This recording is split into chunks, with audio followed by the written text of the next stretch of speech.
Kung kayo'y naghahanap ng mautangan online, tamang-tama yung napuntahan yung channel. Because in today's video, i-share ko po sa inyo yung isang loan app na nagpapautang ng 20,000 pesos at 0% interest. So, paano umutang sa Moneycat? Whoa! Teka lang. Huwag nyo munang i-download yung loan app na to. Kahit na sinasabi nilang safe and SEC registered siya. Nung sinabi kong tama-tama ka sa napuntahan mong channel, what I mean is that dito, kinikilala natin yung isang loan app para kayo'y hindi mapahamak. So, bago kayo download itong Moneycat na to at umasa na makaka-loan kayo ng mataas na amount, then mas mabuti pa panoorin nyo na lang yung video na to.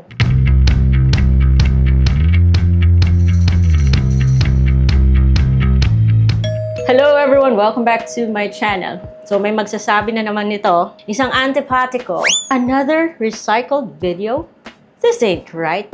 Kung yun yung pag-iisip mo, then you're probably not aware kung ano yung recent drama sa Moneycat na to. I'm going to do my best to be respectful or to share you facts para kayo makapag-critical thinking. Mapag-isipan nyo ng mabuti kung dapat nyo pa bang pagkatiwalaan yung loan app na to o hindi. At pagkatapos ng video na to, at masabi mo na sinisiraan ko si Moneycat, I don't know what's wrong with you, man. So my video is not sponsored. It's based on my personal experience. Makinig kayo. I've had my share of bad experiences with this loan app and I think you should know about it. For those of you na hindi pa kilala si Moneycat, then ano ba yung loan app na to? This loan app ay din siyang i-download sa Google Play Store. It's registered with the Securities and Exchange Commission. But of course, that doesn't mean na okay siya. So this loan app promises 0% interest on your first loan at maaari ka daw umutang ng up to 20,000 pesos. Huwag kayong umasa na kaagad kayo makakapag-max loan dito, especially kung first time nyo. Baka mabigla kayo at ma-disappoint na pala yung 0% interest niya. Pauutangin pala sa'yo on the first time, 600 pesos. 0% interest pero hindi naman siya long term. Baka 7 or 14 days lang. So I understand that most of you would want to pay this right away in the hopes na tumaas yung kanyang second offer. And doon na yung kanyang trap. Bitag ka na mga bes. Bibigla ka. Grabe. Ang taas pala ng interest nito. Mas mataas pa kaysa sa offer ni Finbro. Doon mo kasi marirealize na, oops, parang hindi pala para sa akin yung nabigyan ko ng information. Kaya guys, kung gusto nyo yung step-by-step process sa kung paano mag-apply, I have a separate video for that. Medyo pahirapan siya. At doon pa lang sana na-realize nyo na, oops, maybe this loan app is not for me. But then, kung good payer ka, maybe okay na rin siya. Because marami naman yung nagsasabi na pwede daw siyang pakiusapan for as long as hindi ka masyadong delayed.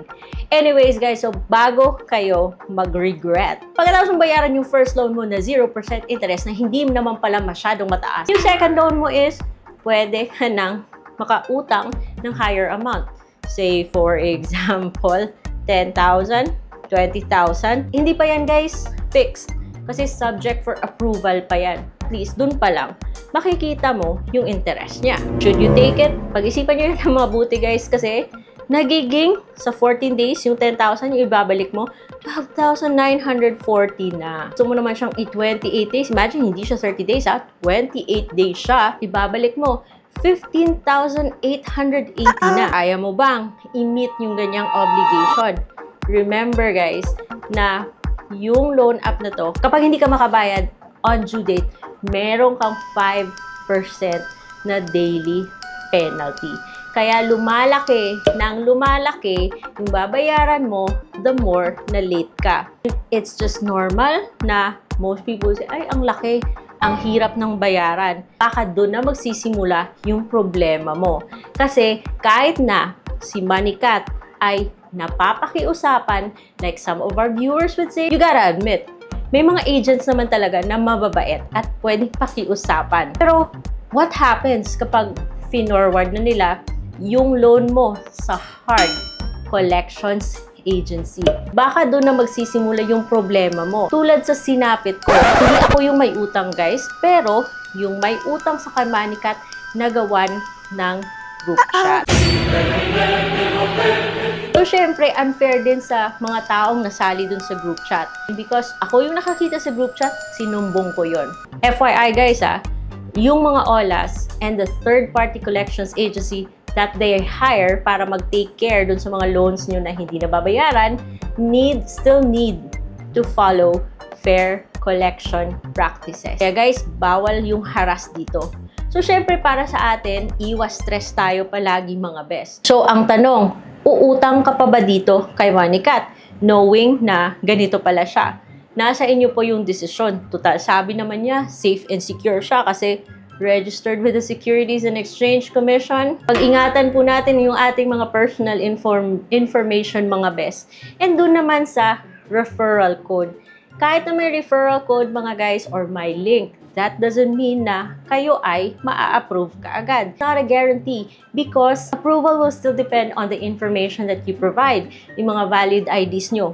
But what does this referral code do? This allows the person na nag-refer, this allows the person to earn 1,200 pesos once the other person starts using Moneycat. Pero hindi niya ito na-withdraw kasi yung na-earn yung 1,200 ay napupunta doon sa babayaran niya kay Moneycat. So the more they refer, the more na ibang tao yung magbabayad sa loan nila. Okay, mukhang walang problema. I don't think it's right to invite people or entice people to try an app that's going to be a potential problem sa kanila sa future. Dapat pinag-iisipan po siya. Ni-report ko siya.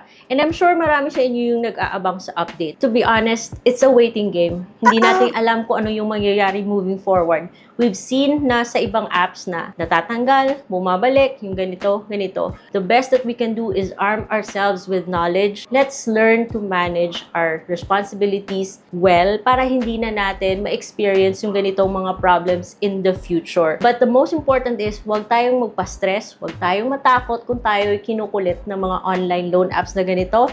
If you want to know more about yung mga opinion ko about that, you can check the replay of my live sessions. Nagbigay ako ng tips on how to handle these situations. But then guys, before I end this video, gusto kong ipahiwatig sa inyo na please, kilalanin mo ng mabuti yung loan app na to guys because it may seem perfect sa first glance. But yung pala, hindi naman siya pala tama para sa inyo. So kung hindi pa kayo subscribe sa channel ko, be sure you're subscribed to my channel because here, hindi ko ini-encourage yung pag-uutang. Yung tamang behavior towards loan apps, yung main nating concern dito. So I hope you learned something from this video. Make sure you're subscribed to my channel guys so that you're always in the loop sa mga ganitong mga kabanata. So thank you so much for watching. I'll see you on my next vlog. Bye!